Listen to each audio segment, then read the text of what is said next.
next have a fireside chat, which is going to be led by another founding member of Sister, Valentine de Lesteyrie. I'm really sorry for anyone whose name I just absolutely mangled today.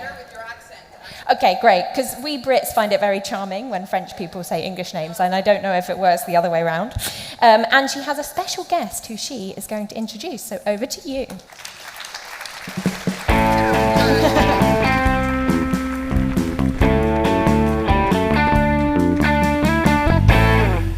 Bonjour à tous. Tout va bien? Ouais, vous allez passer une magnifique après-midi.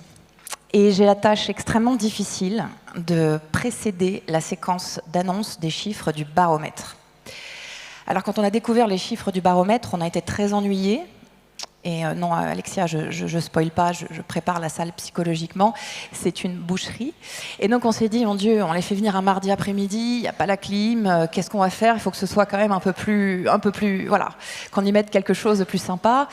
Tatiana a dit, on va prendre un mégaphone, on va crier « Entreprendre !» On s'est dit, oui, on va exactement faire ça. D'ailleurs, ça nous a fait du bien. On s'est dit qu'on allait vous servir de l'alcool, mais il est 14h et on est non-profit, on n'a pas d'argent.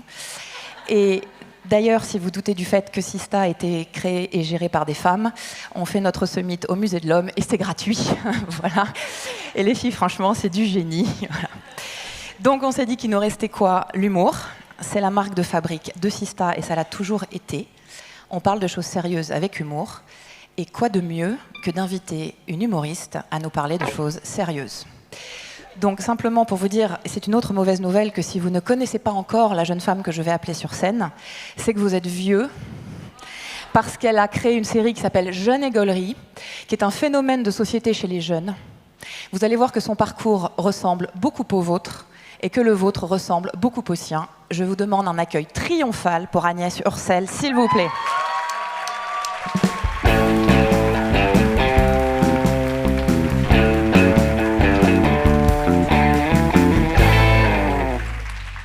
Bonjour. Alors Agnès, tu es showrunneuse, tu es scénariste, tu es autrice, tu es comédienne, tu as été stand-upeuse. Et la première question que j'ai très envie de te poser, le plus beau rôle de ta vie, ça reste maman, non? Non, je déconne. C'était juste, je pouvais pas m'en empêcher, c'est une blague. C'est un magazine féminin qui m'a posé cette question il y a quelques semaines et que je me suis énervée. Voilà. Donc, ça vient après, êtes-vous, quelle féministe êtes-vous? Alors, en fait, c'est la même réponse d'ailleurs. Enfin, je sais pas, j'en peux plus de ces questions. Ouais. Donc la première question que j'ai envie de te poser, c'est qu'en tant que stand-upeuse, après ta cagne, tu as décidé de descendre dans les caves parisiennes, de monter sur une scène et de faire marrer les gens. Comment on gère la peur? Avec des shots de vodka. Là, je peux pas. Enfin, d'ailleurs, je fais plus dans les caves, je fais plus de blagues. Je suis pas du tout humoriste aujourd'hui, je suis sordide, je suis désolée. Hein. Tu penses que je vais faire des blagues avant les chiffres, mais... comment on gère la peur? Je sais pas. On arrête de faire du stand-up, on fait du cinéma où ça fait beaucoup moins peur. Non, on y va. En fait, j'avais peur, mais à l'instant où tu montes sur scène et que tu commences à parler, t'as plus peur. Enfin, moi, j'avais plus peur. Et comment on gère le bide? Parce que je pense qu'ici, on s'est toutes pris un certain nombre de bides épouvantables. Tu fais ta blague. C'est horrible. C'est horrible, mais je me disais toujours, bon, au pire, il y a 250 personnes qui rentrent chez eux et qui me trouvent bête. Mais à chaque fois que je montais sur scène et que ça marchait pas, ça arrivait pas tout le temps non plus, mais quand ça arrive, je me disais juste, bon, je vais pas crever, quoi. C'est un peu humiliant, mais c'est pas très grave, ça fait gagner en humilité, quoi. Enfin, ça va. Et ton plus grand moment de solitude? C'est plutôt les moments up. Enfin, oui, les bides, mais les bides, tu vas rire avec ton régisseur et tu reprends de la vodka et tu rentres chez toi et tu te fais oublier. Gros moment de solitude, c'est plutôt quand j'avais ma tête dans des affiches de métro et sur les colonnes Maurice. Ça n'a pas duré des semaines, hein, mais en général, les producteurs font ça pour booster l'ego de leur artiste juste avant une grosse salle.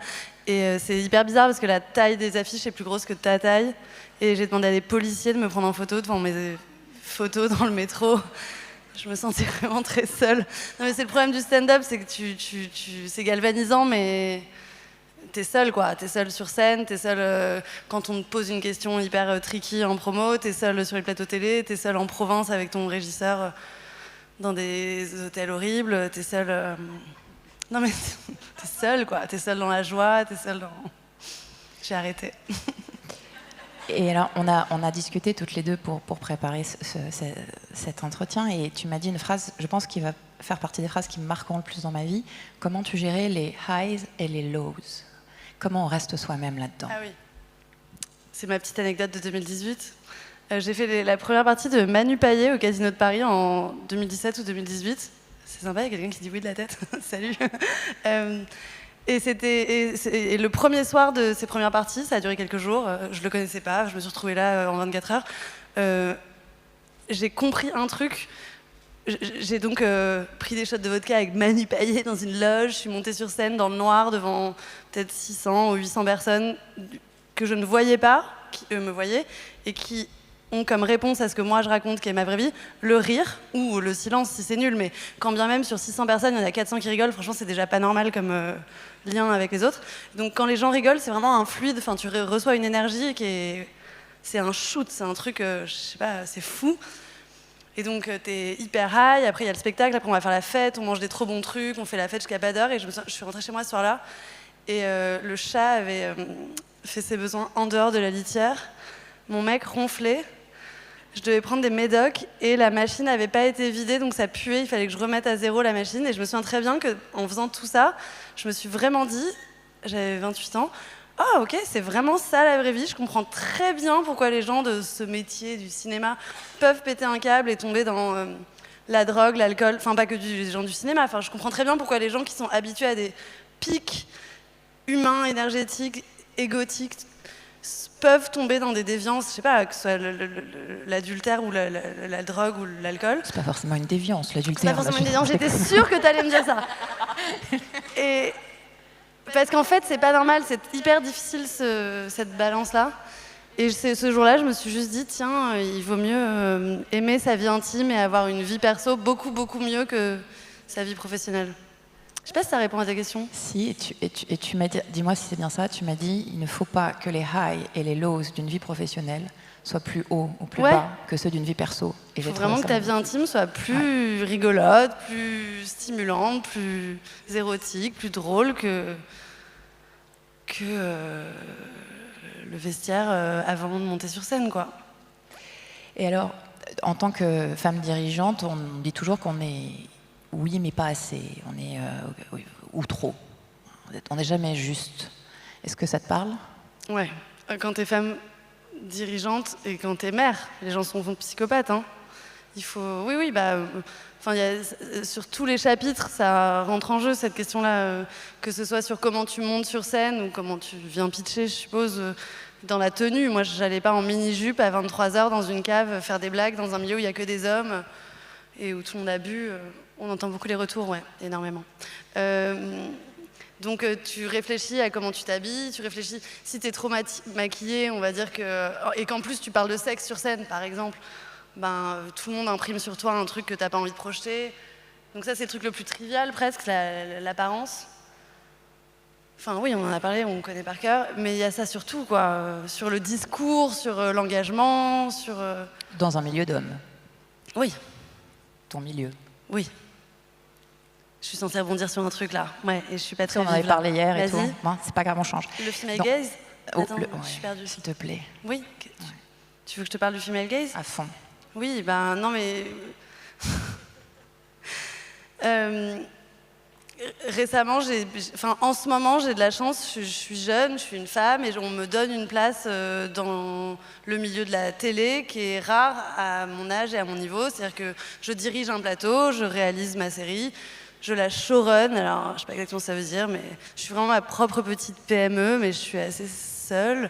J'écris et je vais jusqu'au bout du process, c'est-à-dire que de la création d'une idée jusqu'à imposer politiquement à une grosse boîte ma bande-annonce, mon wording, mon affiche et les médias que je veux bien faire ou pas. Les féminins me posent un petit problème parfois. J'ai cette chance-là, donc j'ai du pouvoir et c'est rare.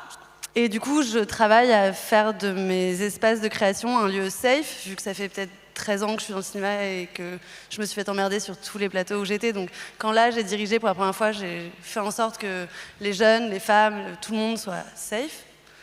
Peut-être que j'ai raté, je sais pas, on verra bien. Et je questionne ce truc de female gaze dans la série dont vous parlez, Valentine. C'est que je revendique le droit à avoir un female gaze qui n'est pas génial, en fait, qui n'est pas forcément parfait, politiquement nickel, humainement parfait. Je revendique le droit d'être médiocre, en fait. Je ne vois pas comment les femmes, aujourd'hui, pourraient créer quelque chose et être tout de suite au top du niveau. Et en plus, pas en colère, et en plus bien coiffée, avec pas de cheveux blancs et tout. En fait, ça m'insupporte. Et donc, j'essaye de questionner vraiment cet endroit un tout petit peu rugueux de... donc moi, c'est dans un tout petit... C'est assez niche, hein. J'écris des scènes où il y a des hommes à poil, et ils pleurent, et il y a des ruptures, et c'est une comédie. C'est pas non plus... Je vais pas réparer le monde, hein, mais je revendique le droit à créer des héroïnes un peu cons, parfois, qui se trompent, et à filmer les hommes, pas forcément d'une manière parfaite, quoi. Enfin, d'ailleurs, j'ai envie de filmer leurs fesses... Donc je reproduis quelque part, en effet. Et elles sont plutôt pas mal, les fesses en question. Oui, pour je choisis des hommes très beaux. Ouais. Ils sont bien, je recommande la série. Donc finalement, Prune, ton héroïne, qui est une fille un peu immature, c'était Maud, d'accord, qui prend beaucoup de mauvaises décisions, qui est quelqu'un de très normal. Il n'y a rien qui l'empêche d'être CEO? Non. Ben, on va faire Prune CEO alors. J'aimerais bien. Merci Agnès. Merci. S'il vous plaît, je veux un tonnerre d'applaudissements pour Agnès.